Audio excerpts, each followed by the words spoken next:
On today's episode of The Unwritten Rule, Mizzou football got another recruit, Brandon Anderson, the offensive lineman, fourth recruit in the last few days for Mizzou. We talked about him and broke that down, talked about where he might play, projected him a little bit where he might play on the offensive line. Kenny gave some insight in how Mizzou landed the talented four-star offensive lineman out of Georgia. We also kind of did just a broader check-in on Mizzou's recruiting and where they're kind of at as we're about to turn the calendar over to July. Just kind of gave our take on if we don't like where Mizzou's recruiting is at right now with the number of commits they have, with the targets they still have on the board, and just how they're doing overall within the context of the SEC in the country. So just had a good conversation about that. Then we did another Mount Rushmore, of mid-major basketball teams. Pretty broad criteria for that, but we're just all mid-major hoops fans, so we wanted to do that one. We meant to do it on Friday, pushed it back to today with all the commitments. Then we have quick hits. We talked in quick hits about all of the pickups in the NBA of Mizzou players, Caleb Grill, Tamar Bates, and John Tanjay. Talked about them getting picked up after the NBA draft earlier this week. So great show to dive into. Had some headlines too. Brad Pitt talk at the end of the show, which is always fun. So great show to dive into. We'll get started. The Unwritten Rule starts right now. Marcel, where are you going with that disc? You are not putting that on again. Marcel, okay, if you press that button, you are in very, very big trouble. Attention.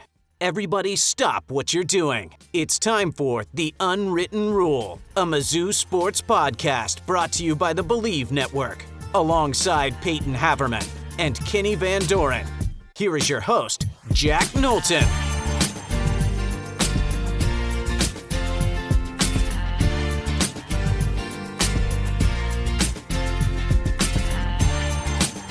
Welcome back to The Unwritten Rule. Today is Monday, June 30th. And wouldn't you know it, I said we'd have more news. Every time I say it, somehow comes true. And the Mizzou recruiting timeline continues to churn out commitments. Kenny and Payton, Mizzou has another one. If you're watching on the YouTube, you can see it on the screen. It is Brandon Anderson, an offensive tackle, committed to Missouri here on Sunday when we're recording this, actually, Sunday evening.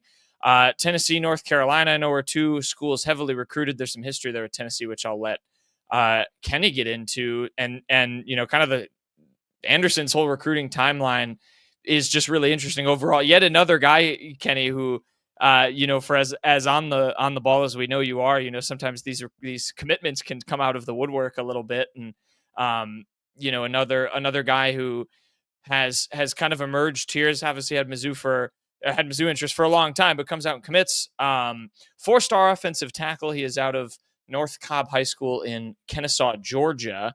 Got an offer, I know, back in January from Brandon Jones, the offensive line coach. Kenny, I'll pass the baton to you. Walk us through his kind of recruiting timeline here, because this was a guy we haven't mentioned on our last couple of shows, but has had some, Mizzou interest for a long time. How did the Tigers ultimately kind of win the race here? It's similar to me now to kind of Hill Lomax, the receiver, where you have the timelines pushed up, but Mizzou's always kind of been in the fold. But how did they end up landing Brandon Anderson, who is now their second offensive line commit here in the 2026 class? Yeah, that offered him in mid-January. A couple, 2 weeks later, he backed off that commitment to Tennessee, and it really opened the door for Mizzou to make a move with Brandon Anderson moving forward. Tennessee was still in the picture until the very end, and then it kind of came down the last couple of days that Tennessee got another offensive lineman into the mix, and Brandon Anderson, I think, was between really those two, even though he had North Carolina in that top three. So opportunity was better for at Missouri, and listed as an offensive tackle, but he is going to be an interior offensive lineman at the next level. That's what the Tigers see him as. Same with Khalif Canty Jr., who's another 4-star, but he's in the Rivals 250. Brandon Anderson's on the outside looking in on that ranking. But overall, it's just another big pickup on the offensive line. He really related well with Brandon Jones, the offensive line coach, in ways that, they grew up similar styles. That's what you kind of hear a lot. You heard that a lot with Al Davis and some of the guys he was recruiting when he was on the team in Arkansas. And so same thing with Brandon Jones. And one big thing that really stood out to me that when Brandon Anderson first spoke to me in January is that he pointed out to me right away that Brandon Jones is one of the only 2 or 3 black offensive line coaches. And that's, a big thing for a lot of these guys. They relate to them. They relate to these people. They have similar backgrounds, and they come from similar cultures, even though they're from different parts of the country. It's still, they hit it off really well. And so that stuck around. And Brandon Jones went to visit him in May ahead of his official visit on June 6th to the 8th. So really just came down to Tennessee and Mizzou. And I think at the last couple of days, it started to really swing back Mizzou's way. I had a future cast in for Tennessee because that's what it sounded like every time I kind of checked in, and I flipped that one to Missouri just in a couple the hours leading up to it, because I got more information that one was going to be flipped the other way. So it's a good move. Mizzou's not done on the offensive line. They did miss on Evan Goodwin, offensive tackle, went to SMU. We'll be honest, a lot of people say, oh, you shouldn't be surprised anymore. It was still a little bit of a surprise. He did like SMU a lot. But some people thought the bigger player was Mississippi State to Mizzou. But Mizzou has other offensive linemen still on the board, one of them being Braylon Ellison, hometown guy and out of Boonville, Mizzou legacy. Dad played there. Dad's on the staff now. His brother, Tyson Ellison, who probably a lot of people know if they're on social media, works at KMU, was a walk-on linebacker. He's no longer playing football anymore, but he's still very involved in the media world. So another guy to just kind of monitor these next couple of days, next couple of weeks. But very two, good spots, moving forward at the guard position, when you really haven't seen many two homegrown guys, at those guard positions as of late. And so you're kind of hoping that these two guys who have said it multiple times before, that they see their opportunity to come in and play early. And then same two, the other one, Khalif Canty. So very competitive guys and very, chips on their shoulder. And I think that's big when you're one of these bruising offensive guards. Payton, your thoughts, on Anderson? I mean, yeah, the size 6'5", 320. It's interesting that both him and Canty, I think Kenny mentioned they both are viewed as guards by Mizzou. Yeah, both are viewed as guards. Anderson still listed as an offensive tackle on 3. I don't necessarily know how it's all going to work out with the merger and the rankings, but he is listed as an interior offensive lineman there. So we'll see how that one kind of shakes out. Okay, that's interesting. I mean, obviously it's good. I think that's a lot. Like, obviously they need. I'm a big fan of just getting a lot of offensive linemen from the high school ranks. I think development at that position is so key. I think it's so much harder. Mizzou's been lucky the last few years. They had Cameron Johnson out of the portal be a quality starter for multiple years for them. They had Marcus Bryant be a solid, not great, but solid left tackle for them this past year. But I really think that they could sorely use some development from some of the younger guys. I mean, guys we've heard so much about over the years have just kind of not really broken in to that starting rotation. Logan Reichert, I think, is a big one where he just hasn't really found any snaps. Curtis Piegler, I'm sure I'm forgetting plenty of other guys. Tristan Wilson, another one. So it's good they keep getting bodies in there.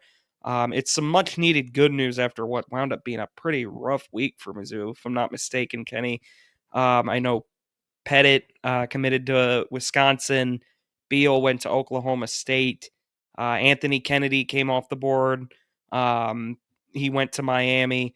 And then Goodwin, of course. I think that one probably hurt the most to see Goodwin go to SMU, because Missouri, I am a fan of like their offensive line additions, but they could use a tackle if both Anderson and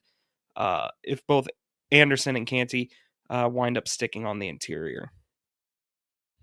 It's interesting too, Kenny, that you brought that up, that he will slide into the interior, because I watched his 3-minute junior season tape, and it's all right tackle over there for North Cobb. So I mean, you see that obviously too, even in the professional ranks, like when tackles get drafted, they slide inside and play the interior offensive line. So but yeah, I mean, the size definitely pops out just when you look at the measurements. But I think this is a great addition.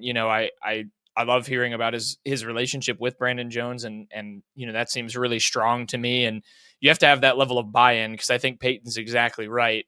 With the offensive line position, you can go out and get guys in the portal that are stopgaps, but recruiting, you're not going to have too many true freshman offensive linemen playing right away, unless they're the cream of the crop Jackson Cantwell level recruits, not to bring up a name that might be not fun to hear from Mizzou fans, but you have to develop those guys. And I think that relationship piece then becomes important, because, patience is such a a fickle thing, I think, in this day and age of roster management in college football. And I think it's important that it seems like Anderson, not to read into it too much, but seems like he has a good relationship with his future coach. So this to me feels like a great addition. Eighth, excuse me, commit for the Tigers in 2026, second offensive lineman, like Kenny mentioned, along with Khalif, KJ Canty. I wrote down KJ in my notes. Kenny, you said he wants to go by KJ. I'm going to try and honor that. But this also made me, or I guess Kenny, I don't know if you have any other notes on Anderson. When I was just putting some notes down for him, I had another thing I wanted to riff off of. But any final things with his commitment? Maybe things upcoming for Mizzou on that front. Obviously, Payton mentioned some other guys that have come off the board. Things seem like they'll kind of reset in July and they'll move forward. You mentioned they're not done with offensive line either. Mm-hmm. One thing I'll just mention there, his quarterback right now is Teddy Gerard, who's a fast rising quarterback in the class of 2027. He's like the talk of the past 2 weeks. He was the big, he's the MVP. He won the passing challenge at Rivals 5-star the camp in Indianapolis. So, he's a big time target for a lot of schools. Mizzou's in his top 10. I don't necessarily know how long that'll last. He still has to get out for a visit. He's been to a lot of camps, a lot of schools across the country, Notre Dame, Penn State, Georgia, some big players in there, but Mizzou's still around, and he transferred to Kennesaw North Cobb in Georgia for his junior season. And one of the moving parts to get him to do that, because he was at a Christian school, a private school in North Cobb, was Brandon Anderson. They've known each other for so long. They played with each other in Pee Wee. So that's a good connection to have. If Mizzou's trying to get him on campus, probably bring them up both together this fall for a game if they're really going to try to make a run at Teddy Gerard in the class of 2027. Yeah, so maybe a potential quarterback to watch with a connection there. That's a good note, Kenny. So I'm going to zag just a little bit before we move on. We got a Mount Rushmore, of course, to do. We're making up for our loss for not doing it on Friday, but there were so many commits, and now another one. Even to add to this show, we thought maybe it was only going to be a Rushmore show, and we get another commit. So to that end, Mizzou's been rolling lately. Obviously, 4 commits here in the last week, however you want to attribute the start of the week to the end of the week, but 4 commits in the last several days. And I was kind of just clicking around, and I didn't really have any real, take I formatted with this, but I was kind of looking at where they're kind of at on pace with the rest of the SEC. And Payton, I kind of want to go to you for that. Your thoughts on this, and so I look at the SEC, and I sorted it. I was on Rivals, just looking at the kind of rankings, and I was sorting it by total commits. Mizzou now has the second fewest among the SEC teams. Auburn's at the bottom with 7. Mizzou has 8. South Carolina and LSU both have 9. South Carolina and Ole Miss have 9. LSU has 11. Kentucky, Tennessee 13. Alabama, Florida, Oklahoma, Vandy 14. Texas has 15, and then you've got A&M, Georgia, Arkansas, and Mississippi State actually has the most with 23. But to me, it kind of feels like there seems to be more of an emphasis to me when I look into it on like just recruiting quality guys. A lot of those schools up in the 20s and even the teens, it's 10 plus 3 stars, a couple 2-star recruits in there. Not to say those guys can't turn into something. Those rankings are all arbitrary, but Mizzou to me feels like they're kind of being deliberate in who they're targeting and not like just going out and trying to get a big number for the sake of that. And then, when you look, we're about to flip the calendar to July. I'm just curious y'all's thoughts on maybe Mizzou's progress with this class as a whole in terms of who they've been targeting, who they've landed. If you think it's maybe been successful. I mean, Payton just said they've had a bunch of misses as well for this 26 class. I was just kind of curious your thoughts maybe as a little progress report of Mizzou on the trail. Because when I compare it to the SEC, it to me like you can spin it as, they don't have many guys so far compared to the rest of the league. Or you can say, maybe they're going for more of a quality over quantity thing. I'm not too worried about it now because Missouri's had pretty slow starts in the past. I mean, just a couple of years ago, going into the summer, they only had like Justice and Whithafer committed. And they kind of turned up the heat that summer and wound up with a pretty solid class. That was kind of a similar situation where it was more, they did kind of go after bigger fish than just numbers. I will say, I also think after last year, just kind of the debacle that was the freshman class, like with half of them leaving, it felt like.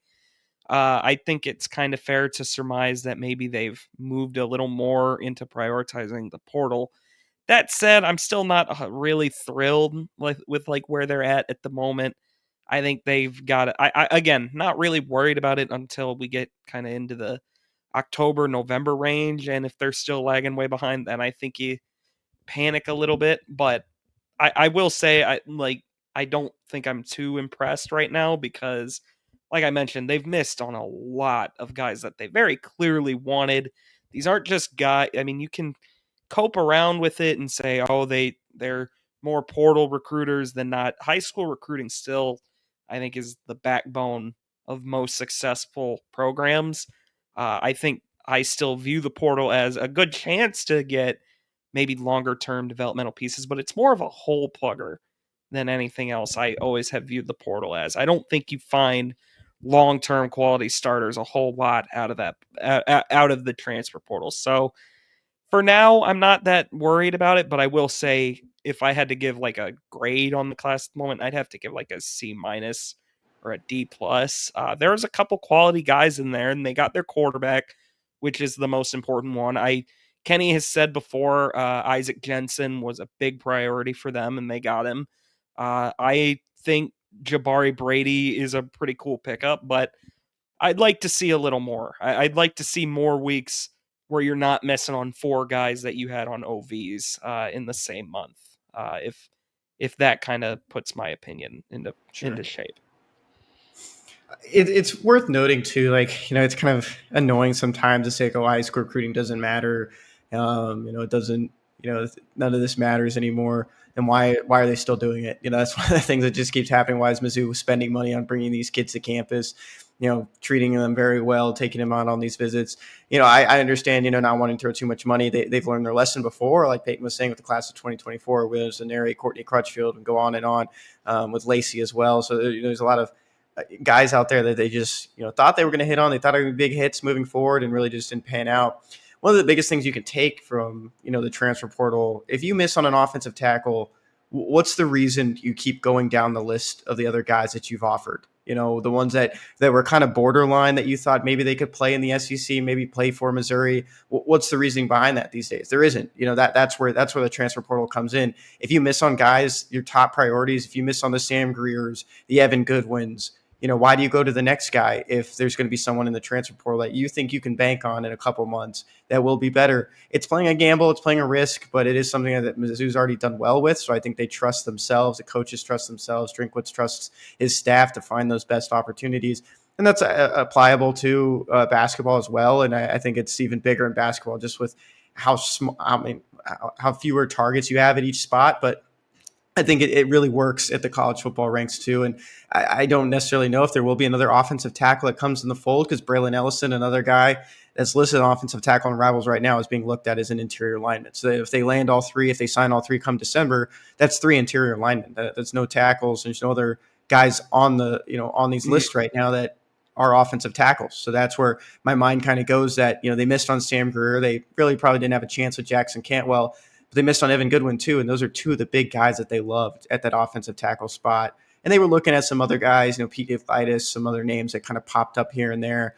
But this is where you turn to the transfer portal. I think that's where, if you don't get your offensive tackles at the high school ranks, then go out there and try to find it somewhere else. And they've tried to do that this year as well. We don't even know who the starting left tackle is. Payton, I didn't know if you had a comment on that, but yeah, I mean, just the idea that they don't come away with the offensive tackle, I mean, that does kind of scare me a bit, because, I mean, at right tackle right now, you've got Trost, who's absolutely done after this year. He's had like 8,000 years in college football, so I think that's like the perfect example of what you want out of the portal, is someone like Keegan Trost to plug a hole for a year, be a stopgap, a solid guy with Power 5 experience. But I mean, like Kenny said, we don't know who the left tackle is. I mean, I think the hope is that it's going to be Johnny Williams. I think you'd like to see a guy who has that many years of eligibility and played, again, at a Power 4 conference level, come in and win that job right away. But I mean, it could also be Javen Richardson, who came from a JUCO. And there's just, I mean, what's the future at offensive tackle at this point? I mean, if you don't land a guy here, what are you kind of looking at? I'd have to look at the depth chart a little more, but we haven't seen a whole ton of buzz on names that are kind of peeking out. I do remember like the past few years, a couple names have come up, especially on the interior a few times of guys they really liked. I don't really know that I've heard that for offensive tackles. So obviously I trust this staff. Drinkwitz has given me no reason to really doubt most of what he does recruiting wise. But I will say that the idea that they exit this high school class with 0 offensive tackles in tow scares me. Yeah, that's a fair one. We'll, I guess, keep an eye on, and I'll just throw this out there to bring it to circle back, and then we'll move on to the Mount Rushmore. But I think Payton, like the rabbit hole that I went on to look at this was inspired by what you said, and I think you're absolutely right with that 24 class and how they were burned by half of the 4 and 5 stars that came in that class left after one season, and I wonder if there was a partial kind of reevaluation of, we're going to look at the people that we pick as well as the players, not to say, that any of the guys who left were bad people or anything, but I think you want that long-term, loyalty and that connection with the coaches, I think, to be really strong and giving another reason to stay there on top of the, potential and the positional, opportunity to see the field right away and the NIL, like all that stuff's, important, maybe more important. But I think, I look at go back to a guy like Brandon Anderson. I think, hearing his kind of thoughts on a coach like Brandon Jones, like that seems like a guy who wants to play for that coach for the long haul. And you never know how stuff changes over the years. But I wonder if there was a little reevaluation of that too, after, you lose those guys and you reevaluate, okay, well, what do we want to do? We want to bring in guys who are going to be here for the long haul, not guys that might look good on paper, but, might not be fully committed to this program for more than a season if, they don't get what they want immediately. And then, you lose that kind of long-term value there too. But it's interesting. The whole space is that, you can have conversations for hours about the entire space, but and then I guess, we've identified a position, offensive tackle for Mizzou to maybe look at. Kenny, I don't know if you have anything else there, but we can move on to the Rushmore piece too. Yeah, more commitments will come. We'll probably have more to talk about next week. There's a couple early July ones that we've mentioned. And I think we'll have a little bit more to talk about. And maybe we can sneak in another Mount Rushmore right after. I think that'll just kind of be the trend moving forward for these next couple of weeks. Recruiting and Rushmore, and we're going to do Rushmore now. We won't hesitate. That's normally be on Fridays. We'll push it. I like this as needed basis. We'll just let the news cycle determine which show, either Friday or Monday, that we do Rushmore on. But we pushed it back because of the 3 commits last week. So we're going to do our Rushmore.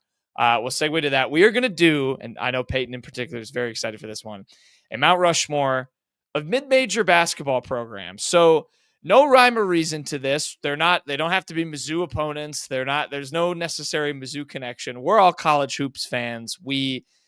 Everyone loves a good mid-major program. And as followers of this sport for most of our lives, you sort of get attached to these smaller schools that aren't in the Power 5, 6 conferences or whatever you want to call it now.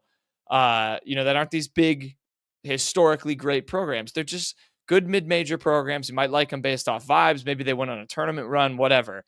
That's the criteria, fairly open-ended. To clarify, we're excluding a couple of the bigger ones, like no Gonzaga.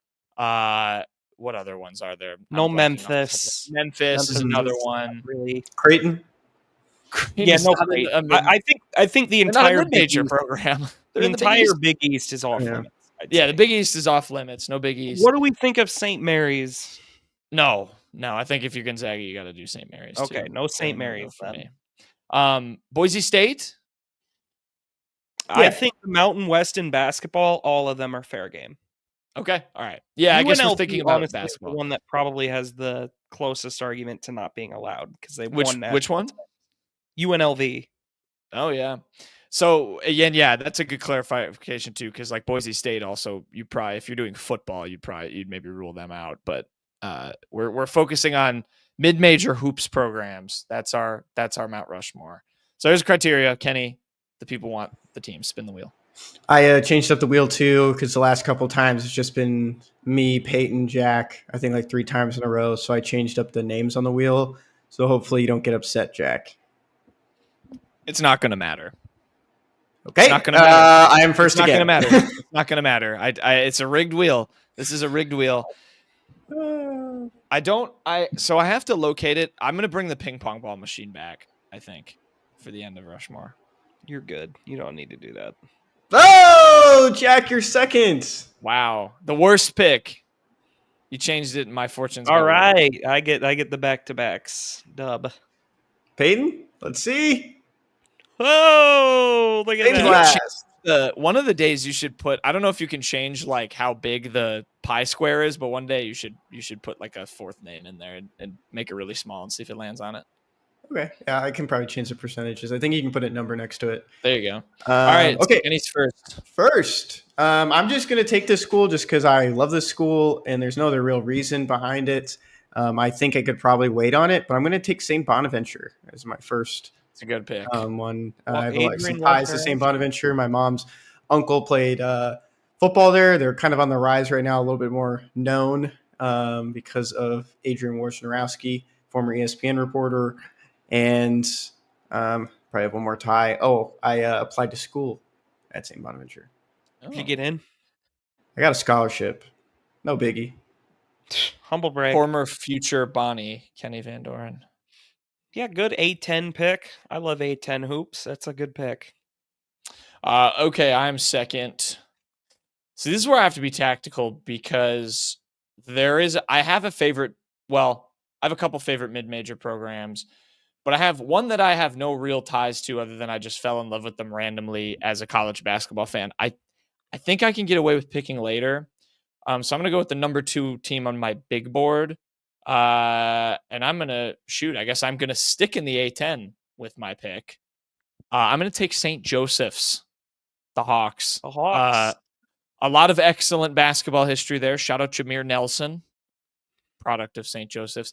And I mean, it's just, I think it will never not make me smile when I watch a St. Joseph game or highlight of that damn hawk that is required to flap its wings for the entirety of every single home basketball game they play. The little hawk mascot in the corner, just flapping his wings up and down. I love it. I think it's great. I think it's a hilarious mid-May. I read like a long article one time about how the mascot has like changed over the years. That's how invested I am in the St. Joseph's mascot. I love the hawk.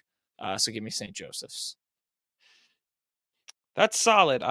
Again, you mentioned it. Good basketball history. They're a Philly school. I don't know why we're looking at Mitch Trubisky right now. Because this was on the same level of like second overall pick, in my opinion. Oh, he's what you got against the Hawks? Wow. That's a lot of A10 picks. That's interesting. I won't triple up on the A10. There's a lot of solid mid-major programs that I considered. I'm a savant for this kind of stuff. Teams in the Big South, the SoCon. If for those that don't know, I grew up in North Carolina, so that's a big college basketball area. So trying to nail my favorite North Carolina mid-major though is like trying to pick a favorite child. Like this, really tough to do. You would know something about that? What? Picking a favorite child? Why would I know something about that? It's just a saying, Kenny Van Doren. I don't know why he's become Mr. Sassy during this Mount Rushmore over here, Jack. Yeah, disrespectful. So many good options. Oh, the Ivy Leagues, we the MAC teams, Arkansas, just a lot of good, high quality mid-major teams. I'm gonna hold off on picking my favorite North Carolina school for now. I'm going to go with San Diego State. I absolutely adore. I have no ties to San Diego State, by the way. Zero, none, nada. I love the program that they've had. For those that don't know, they really kind of rose to prominence with Steve Fisher and Brian Dutcher, the current head coach, running the show there. They were the former guys at Michigan during the Fab Five era. I loved the Fab Five ESPN documentary. That's my favorite ESPN films of all time. So I have a natural love for that. Kawhi Leonard was there. There. At South Dakota State. I said the other SDSU. San Diego State has just been churning out quality players as of late. They're a defensive stalwart, which is normally not how I like to watch basketball be played. But in San Diego State's case, I will make an exception. Their run to the finals, the national championship a few years ago against FAU, or that was in the Final Four, but against UConn, that team beat Brandon Miller's Alabama. Just a cool program in general. They were able to keep Magungwath away from Kentucky this past portal cycle. That speaks volumes about that program in my mind. So that's in a conference full of fun teams in the Mountain West. They stand out to me. My next pick, I'm going to go with a classic Cinderella, a team that has really hurt me in brackets a whole lot of times because every year they made it, I would always be like, this is the 12-5 this year. This is the 13/4 this year. I'm going to go with the Belmont Bruins. Again, That's a good pick. Zero ties other than I used to think as a kid their logo was awesome, the screaming bear. And they would always get in these crazy fun games against Murray State in the OVC. Now they've both moved to the MVC.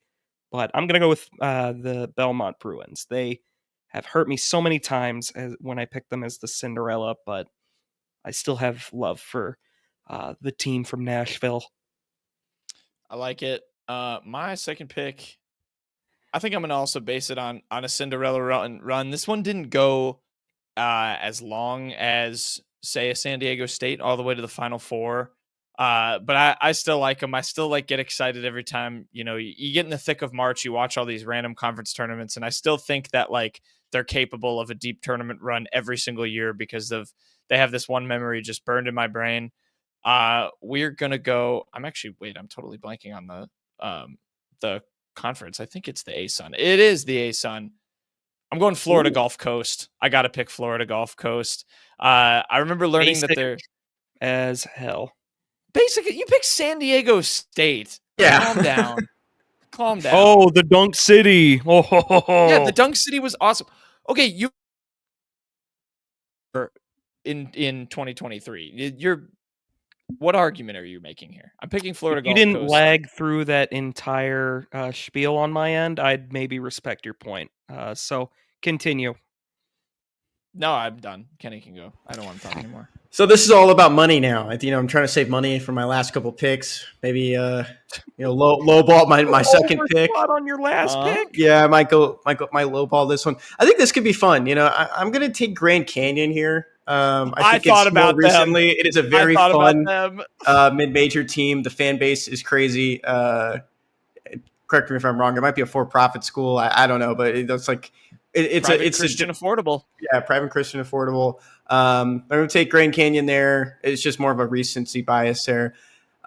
This one I'm taking just because when I think of mid-major growing up, this was the school that always came to mind. And Shaka Smart was the first basketball coach's name that I knew besides Jim Boeheim. I'm going to take VCU. I think that was just a really fun one growing up. And I thought that was a good one to go with. Wait, you said Shaka Smart. I completely misinterpreted who you're going to take, which actually is now going to probably inspire my third pick. He thought it was going to take UT, for those that didn't know. That's not true. Marquette. No, instead of Shaka Smart, I believe I was mistaking him for... I could have called that Kenny pick. I don't know why I didn't even think the Grand Canyon one? No, the VCU one. VCU one. That's also a good pick, Kenny. I like Yeah, him. it is. Another A10 team. Kenny's up to 2 in the A10. You know who else is coaching at VCU? Will Wade.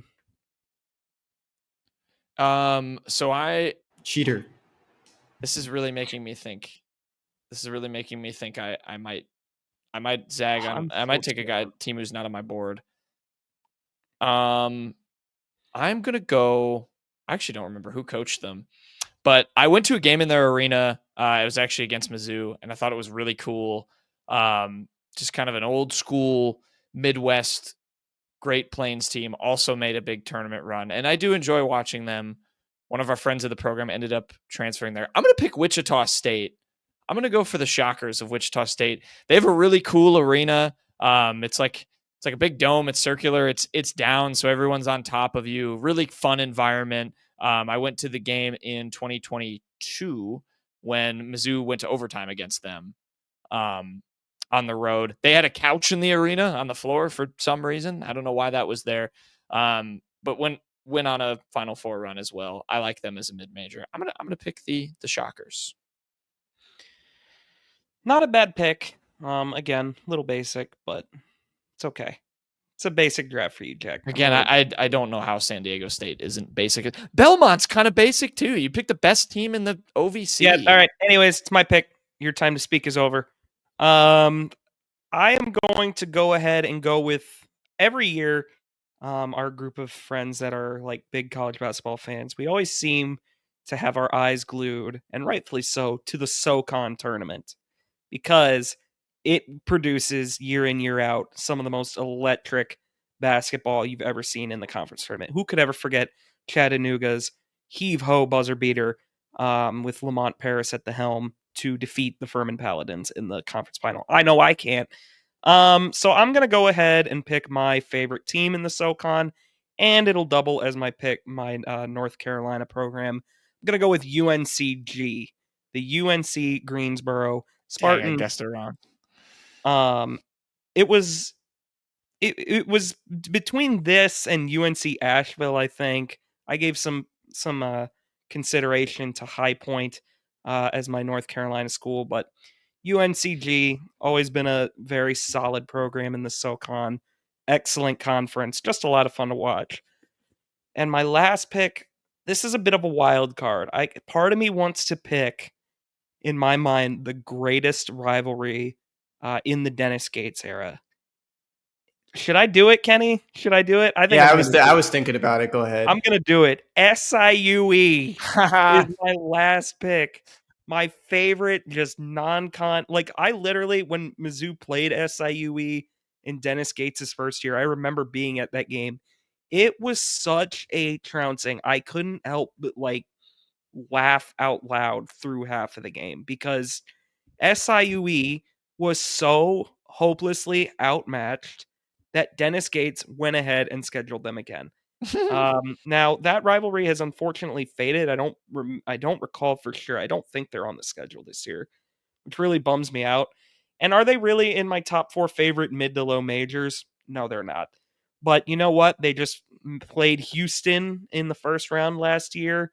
They're a Dennis Gates rivalry. You can make the argument they're like a top 5 Dennis Gates rival at this point at Mizzou. So I think it's a fine pick for me using some recency bias.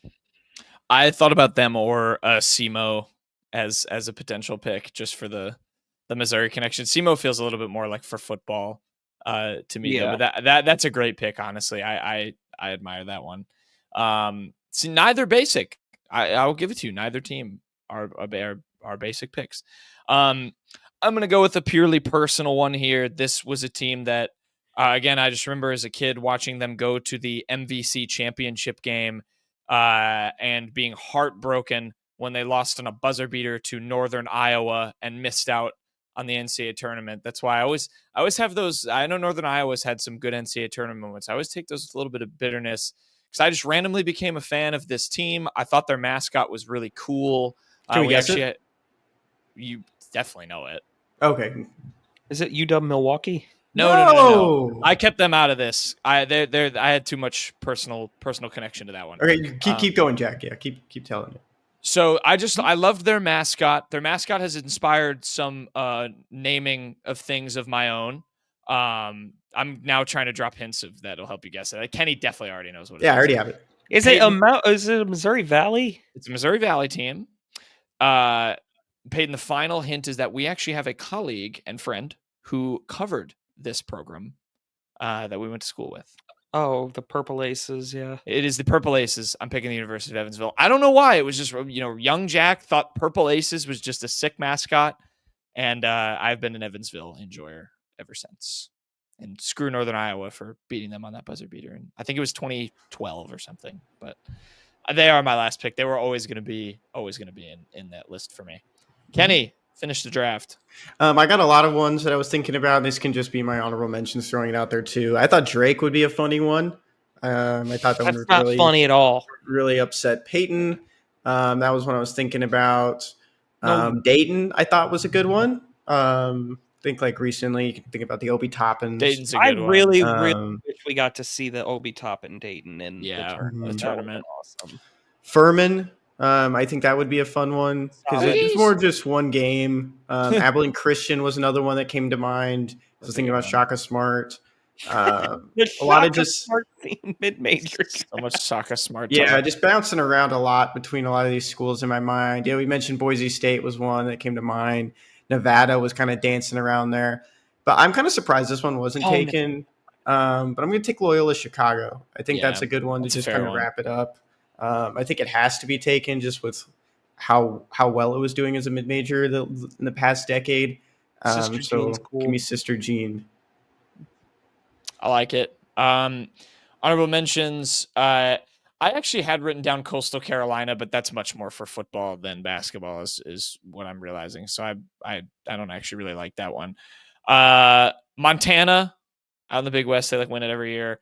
I did write down High Point, Payton, mostly because High Point, if you don't know anything about High Point's campus, look up just High Point campus and read about it. It's like they have the best athletic facilities a low major could possibly have, and they were a big, relatively big deal in North Carolina because that was the thing for ages. They had the nice facilities.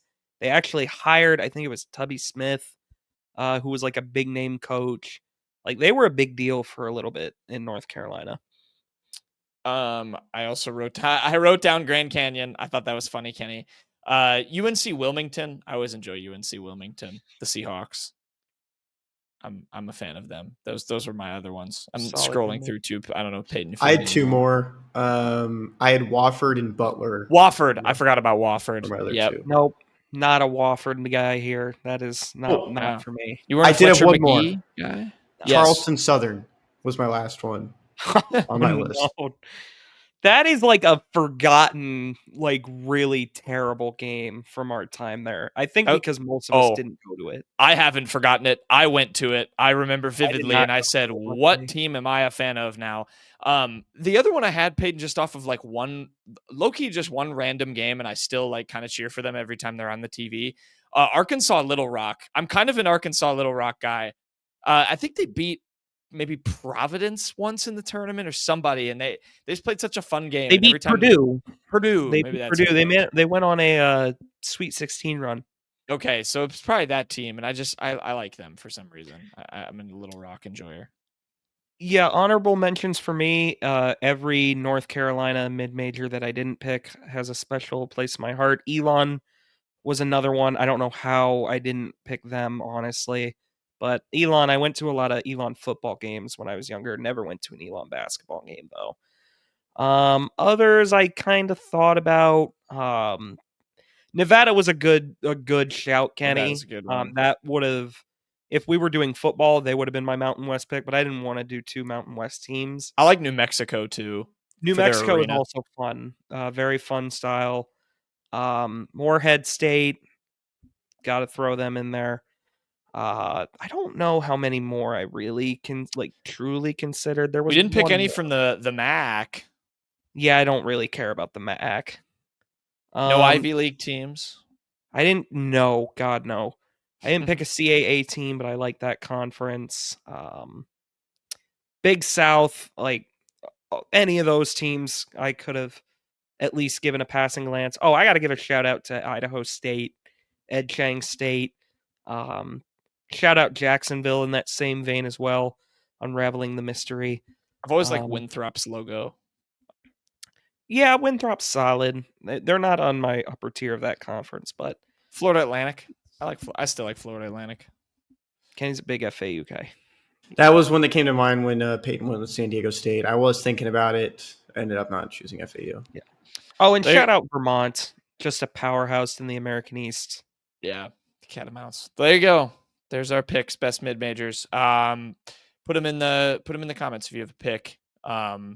if you have favorite random college basketball teams that you also like to watch, but we digress that we're nerds. We'll do more Mount Rushmores over the course of July. So throw topics down below as well if you have any. But for now, we'll segue and finish the show off with quick hits.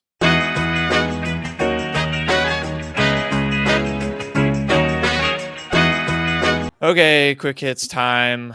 And I say that with an unenthused voice because it's Monday, so we have Ken Sports Shorts. But as you can tell if you're watching on the YouTube, Kenny does not have his own quiz, which means I get to look like an idiot, not know any of the Daily Dozen trivia questions. Kenny? Hope Kenny didn't cheat this time. Take it away. I didn't. Yeah, I hope he didn't cheat. All right, Cheated. top left. Let's start it off.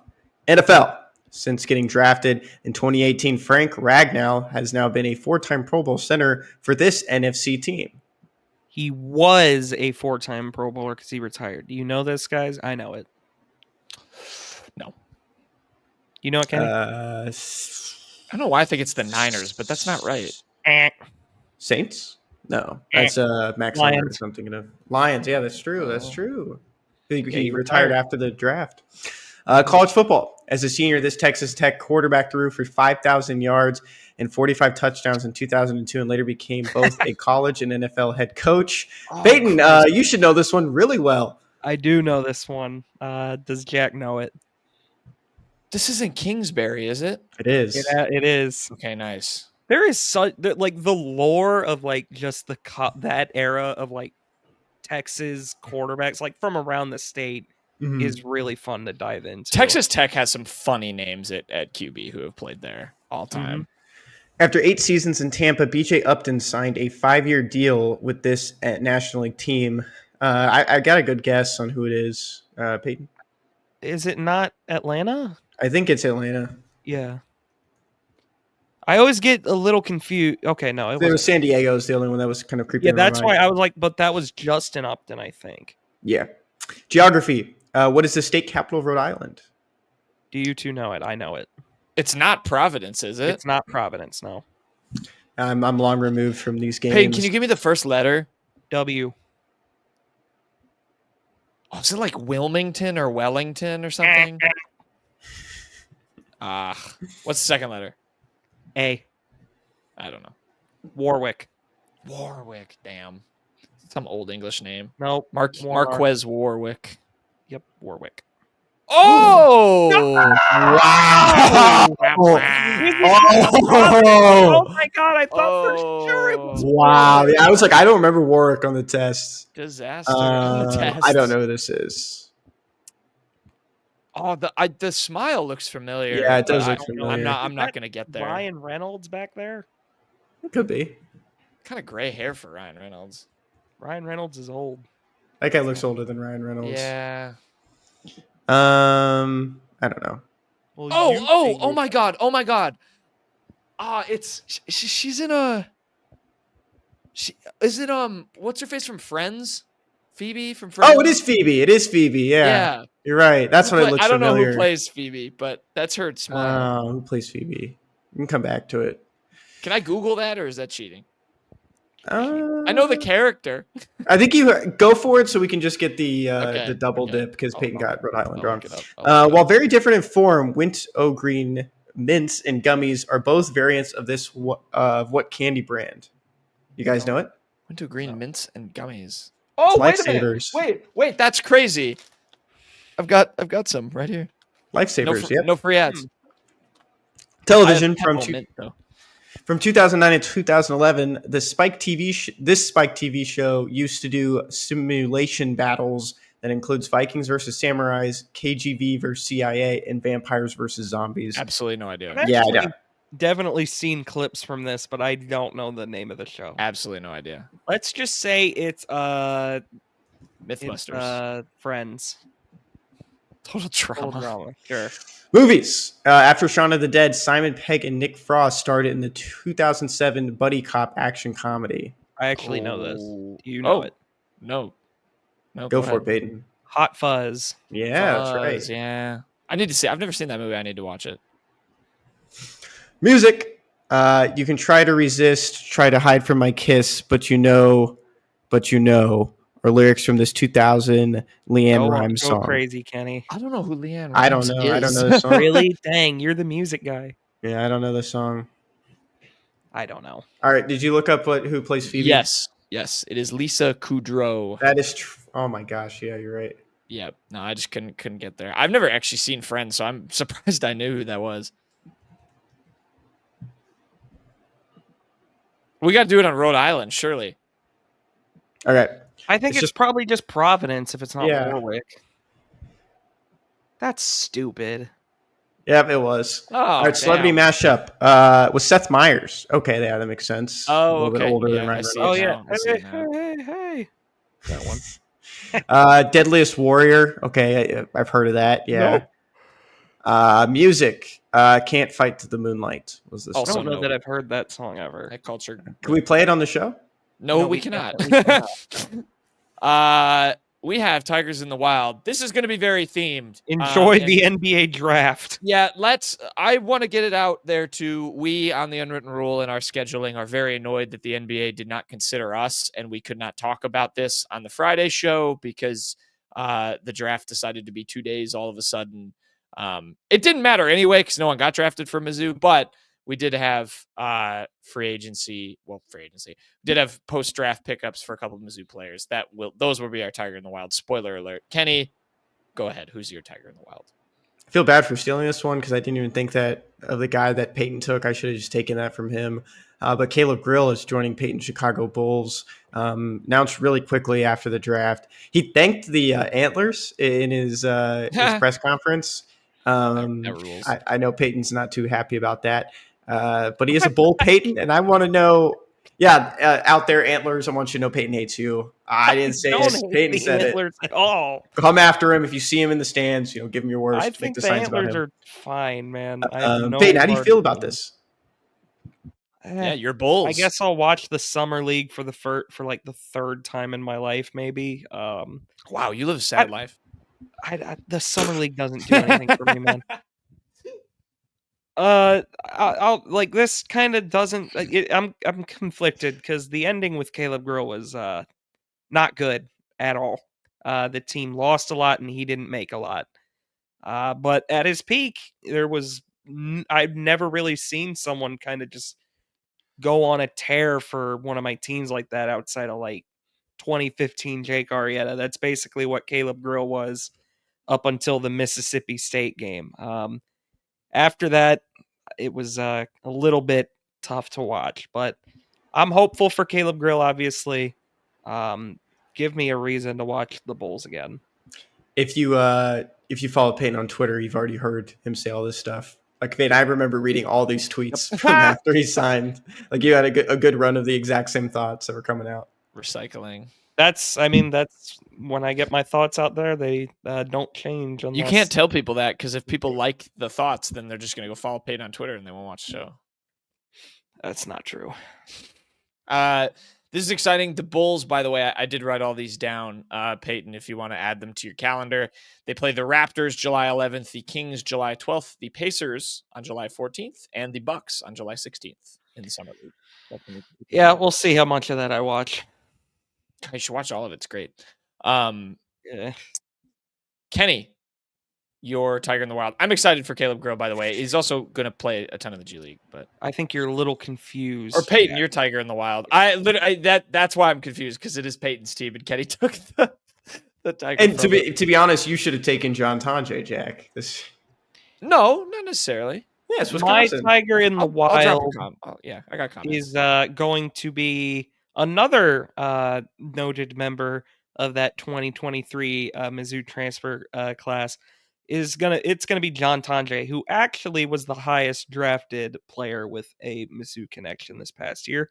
John Tonje was picked by the Utah Jazz in the second round. He was the 53rd pick, made it in just under the wire. I don't think it's too unexpected. He had a very good year with Wisconsin. Was an All-American. I know he's pretty old for a draft prospect, and his style probably isn't going to be super clean in the NBA. Which I guess is why he probably would fell a little more than what you'd maybe expect from an All-American. But the NBA draft is very different from a lot of other drafts. It's not just straight production that you need. Yeah, there's some projectability there. He's going to a project in Utah too that I actually really like what they're building. The Ace Bailey situation is going to be really interesting, but their coach is really good from what I've heard. Will Hardy. I think this is awesome, and you know what? It just proves that Dennis Gates saw the vision with John Tanjay. You know, had him there at Mizzou. I remember how exciting the addition was when it was first made, and he came over there, and then only played the 9 games. It didn't work out. I am very grateful I got to watch him on another team that I follow closely. He was very fun last year at Wisconsin. One of the better seasons in recent history for them. So glad to see him getting rewarded with a chance to play for a team that will play him and will probably give him a chance because they are taking swings and rebuilding. So I like that for John Tanjay. I'm excited for him. My Tiger in the Wild is the last Mizzou draft connection.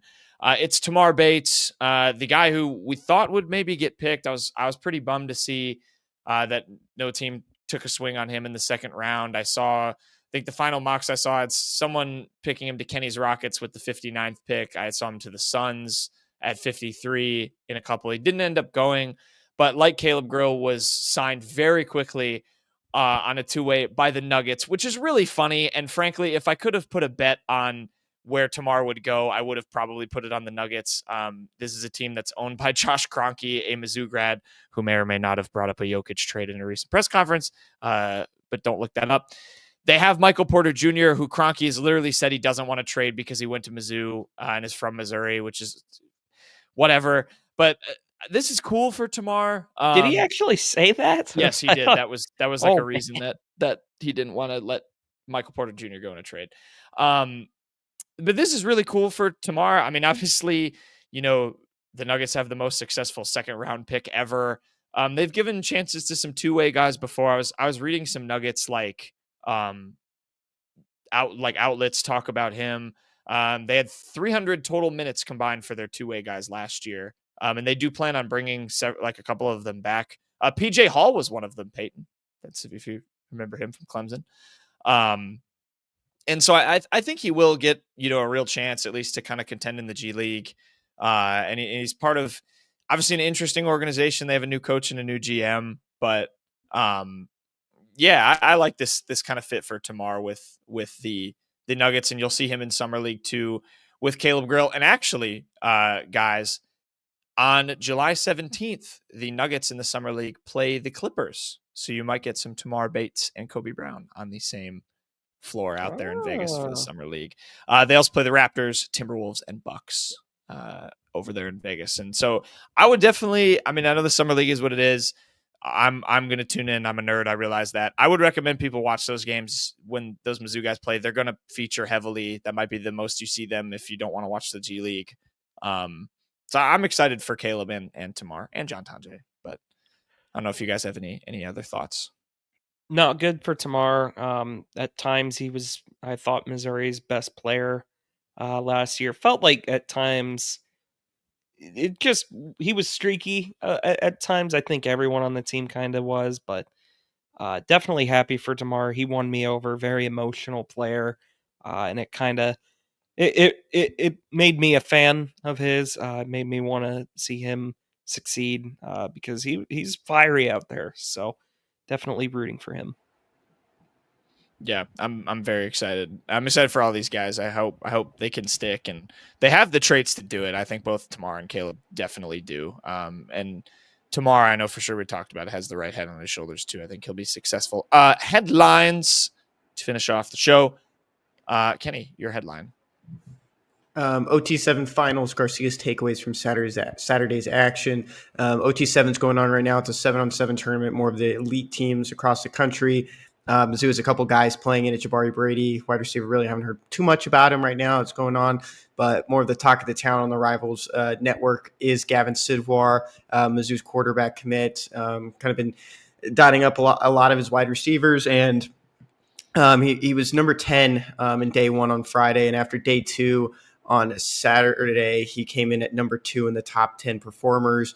Kind of a big deal to see that from him. A lot of people will complain that Mizzou doesn't get much national recognition, but that is a good sign that the national writers are picking up on a guy like Gavin, and he's a 4-star on Rivals right now, and he's been performing pretty well this offseason to continue moving forward and continue to keep that rating pretty high. Dan Orlovsky also gave him some praise, said, been watching kid for years, buy stock.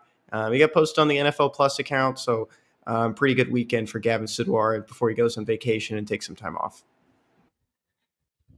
Yeah, good to see. That's kind of what happened with Zollers too. I mean, he was getting a lot of the buzz from Elite 11. Of course, he got injured. That tanked his rating a little bit. But Sidwar, I mean, they got him early. It doesn't seem like, correct me if I'm wrong, Kenny, doesn't seem like he's even flirting with any other schools. So no, yeah, Mississippi kind of showed some interest not late, but while he was committed to Mizzou, came and visited him once for an in-home visit, but he's really locked in, trying to focus on his senior year. He's pretty excited to finish up that time with his guys. He's got some guys on his team. One of his offensive tackles is heading to Notre Dame. One of his safeties and wide receiver targets is heading to Notre Dame. Joey O'Brien, who's on this list right here at number 8. So it's a good group that they got at LaSalle. Yeah, that's exciting. I was going to actually make this my headline, Kenny, before I found my alternative one, but I'm glad the recruiting guy took it and talked about it because you have more intel and can talk about it better. Anyway, Payton, your headline of the week. My headline of the week is from Mizzou, a Mizzou news release. It's Green named Phil Steele 2025 preseason All-American. Yes, folks, it's award season already in late June because Cayden Green just continues to get so much buzz going into the season. Phil Steele, he's someone who I mean we've mentioned his name on a few different preseason awards lists and postseason awards lists. He was named a preseason All-American first team by that publication. It's really crazy to kind of see the buzz he's been getting because it was a bit of a up and down start for him. He really, I think, did kind of turn it up late in the year. Honestly, I would say, like, just based off what I've seen, this is not me saying anything sourced. I would guess that he's Mizzou's best bet to be a high draft pick next year more than anyone else. Not saying they can't have multiple or that he definitely will be, but I think he would be the best option at this point in time. Yeah, that's very exciting. That's it. Cayden Green can't get brought up again in the preseason awards. No. That accounts for all the preseason awards. I feel like obviously it's great for Cayden Green. I think this is really exciting. Like Payton said, with the potential draft buzz. I mean, you saw what Armand Membo was able to do in his years. My reaction when Payton sent this in our chat and said, "This is my headline for the week," I went, "Oh my God, are we already starting with these?" Like the awards and the preseason recognitions, that and the postseason ones is just that there's so many, and especially when you're good. We try to talk about all of them. Yeah, no, I shouldn't even be complaining. That should be a good thing that Mizzou has a bunch of those. No, the 2023 that run of shows from December to like February left a scar on me. It was a lot of awards. I want him to try and be the best offensive lineman named Cayden in the SEC, because if he does that, he will for sure be a first-round draft pick. Because there's Caden Proctor at Alabama, and I know he was mocked in the first round. Yeah, it's the other one. So I want him to. Okay, good joke. I thought it was kind of funny. My headline of the week. I'm going to Fox 2 now in St. Louis for my headline. The headline reads: How Brad Pitt went from Mizzou student to Hollywood icon. It sounds like it's a really big in-depth feature. It's not. It's Brad Pitt, who of course is doing all his media tour for the F1 movie. Have you guys seen that yet? By the way, not yet. I have not. I kind of want to. I'm intrigued. I've heard some good reviews. But it's got our boy, our true son, Brad Pitt in it. He went on a podcast, and I'll shout it out. It was the Armchair Expert podcast with Dax Shepard. He went on there and he shouted out Mizzou, and I thought it was kind of fun. He was asking him like about his school and how he got in. He said, "I wanted to do architecture. There wasn't an architectural path at Mizzou, but they had the best journalism school. And I thought, well, okay, I don't really want to interview people, but I'll design magazine or movie posters." That's what I thought. It was kind of going the design angle, so that was kind of fun. And he literally called them the best journalism school. And so it's a fun clip. And then, of course, notoriously, he dropped out like 2 weeks before graduation, went to LA. It's probably a good decision in the long run. Campus lore, yeah. It says it there from Joey Schneider. Oh, yeah. Shout out Joey Schneider for the article. Yeah, shout out Joey Schneider, former coworker of mine at Valley Sports Midwest. Oh, there you go. Good connection. I apologize. I didn't mean to riff on his headline to say it sounded like a big feature, and it wasn't. It was still a fun story. That's it for the unwritten rule. Payton, do you have a joke? I sure do, guys. This one comes from our favorite TV series, The Today Show. Guys, what did the earthquake say when it was done? What did the earthquake say when it's done? My fault. Yep, my fault. Nice, Sorry, Kenny. My fault. Well done, Nice, Kenny. Nice, Kenny. That's a good seismology joke. Today's show. That's my big word of the day. We'll be back Friday. We'll probably have more news, probably have more recruiting news. Got some early July commitments coming up. So stay locked in. And my last note is everyone go watch the Summer League. I've been solo screened. We'll see you next time.